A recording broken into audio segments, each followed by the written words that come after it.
Assalamu alaikum wa rahmatullah wa barakatuh.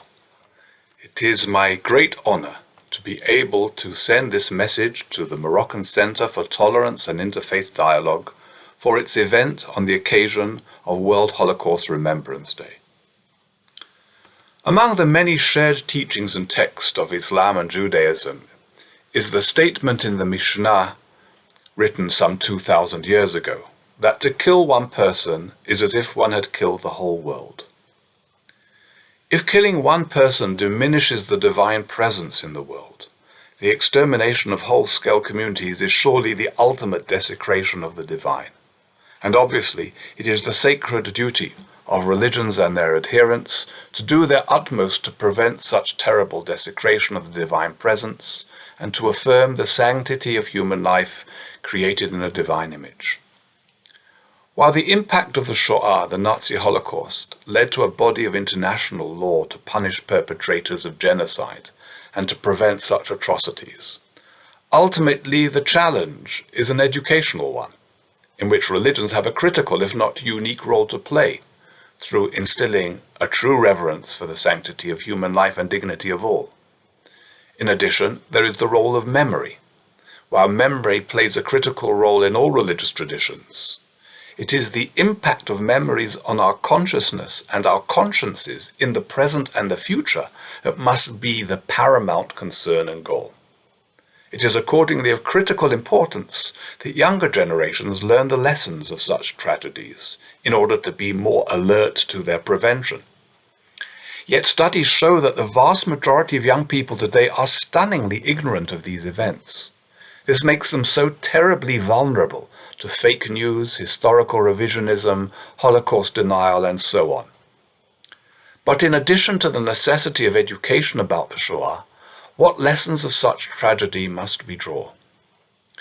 William Dodd, an American historian at the University of Chicago, was chosen by President Roosevelt to be America's first ambassador to Nazi Germany.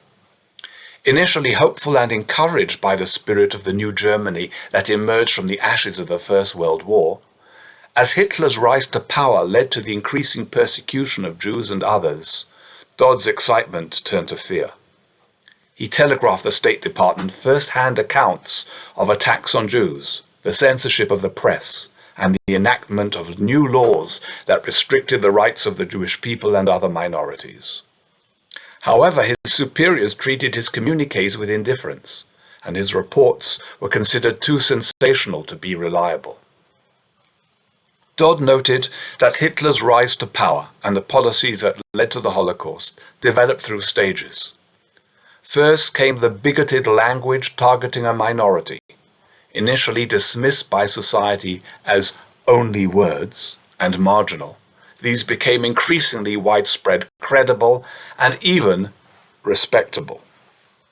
The next stage involved targeting the other as a scapegoat for the grievances people were told they should have, especially as they reflected on their experience of loss from the First World War. Thus, hatred became a political tool for cohesion and empowerment, leading to the dehumanization of the other, which in turn led to the intent and action of extermination. While our world today is significantly different from that of Germany in the 1930s, there are still dangerous echoes of such bigotry, prejudice, and stereotyping in our contemporary society that must ring alarm bells for every person of conscience.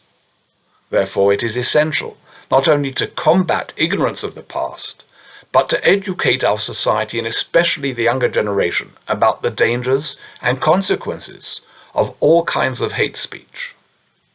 Not only the Nazi Holocaust must serve as a burning warning, but also other genocides in more recent times.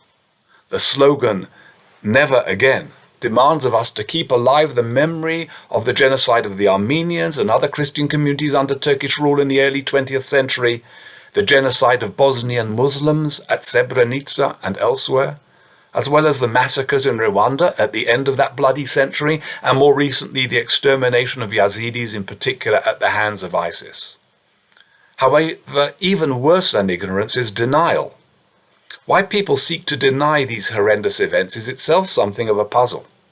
Often, of course, it stems from a deeply guilty conscience, and thus a desire to minimize the extent and significance of these atrocities. The Israeli historian of the Holocaust, Yehuda Bauer, states it succinctly, quote, "The denial of the Holocaust is due to the inability of a society to accept what it did," end of quote.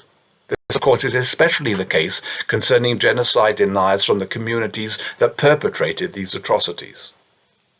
Often racism and prejudice are themselves the motives. In addition, conspiracy theories have their attraction in which, as mentioned in the case of Nazi Germany, the victim can be portrayed as the scheming manipulator and a convenient scapegoat for one's own ills.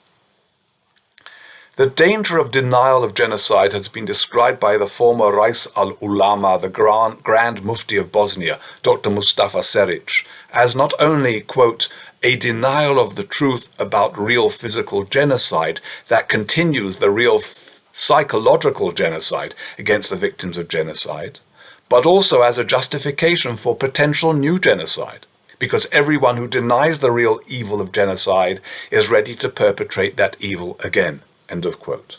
He thus echoes the famous words of George Santayana, who wrote that, quote, "those who cannot remember the past are condemned to repeat it," end of quote. Most notably, Dr. Seric describes voices of anti-Islamism and anti-Semitism which are getting louder and louder as a plague in society. Indeed, this period of the plague of COVID-19 has particularly seen a rise in xenophobia, anti-Semitism and hostility towards Muslims and other communities. This is a plague even more dangerous than COVID-19 for human society. Obviously, Seric declares the cry never again has not been loud and consistent enough. He calls on us, all people of faith and goodwill, to raise together our voices against this plague. This demands of us not only to combat the denial of genocide, but to do our utmost to combat the mindset that can allow genocide to happen. It demands that we condemn any denial of human dignity, stereotyping and bigotry. For words might not kill in themselves, but they can certainly lead to such. As it is written in the book of Proverbs, chapter 18, verse 21, "Life and death are in the power of the tongue." This is perhaps the most important lesson of the Shoah for us all today, obliging us to speak out against all bigotry and inhumanity, to affirm the dignity of every person, regardless of race, creed, color, or gender, as our religion's traditions demand of us. I send you blessings from Jerusalem, Al-Quds. Masalam.